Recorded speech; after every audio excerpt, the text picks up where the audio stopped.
Pour la réalisation de cette interface de gestion, j'ai choisi d'utiliser la bibliothèque JavaScript React.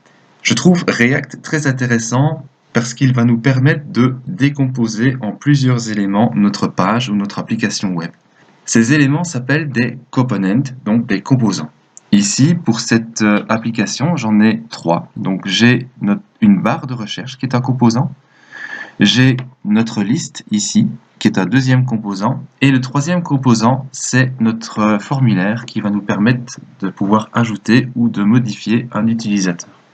Ces composants sont totalement indépendants, c'est-à-dire que si notre formulaire doit se mettre à jour, il n'aura pas besoin de rafraîchir toute la page. Il n'y aura que le composant qui sera rafraîchi en quelque sorte.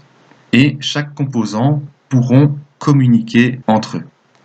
Par exemple, je vais ici sur ma liste et je vais cliquer sur Clémentine.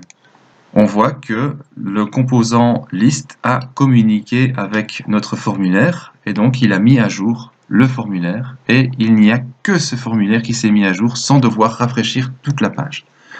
Ce serait possible de le faire en JavaScript, mais il faudrait utiliser Ajax, qui est parfois assez lourd à mettre en place. Ici, c'est React qui va gérer ça tout seul avec le rendu.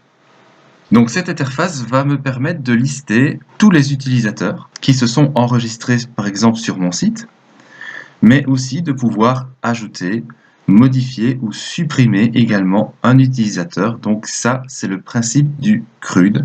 Donc create, read, update et delete. Un autre avantage de React, c'est qu'on va pouvoir réutiliser chaque composant. Par exemple, notre barre de recherche, j'en aurai besoin sur une autre page ou même dans un autre projet. Je peux prendre le composant barre de recherche que j'ai créé pour ce site et le réutiliser dans un autre projet. Et ceci très facilement. Je vous donne rendez-vous dans les prochaines vidéos pour réaliser ensemble cette application. À bientôt.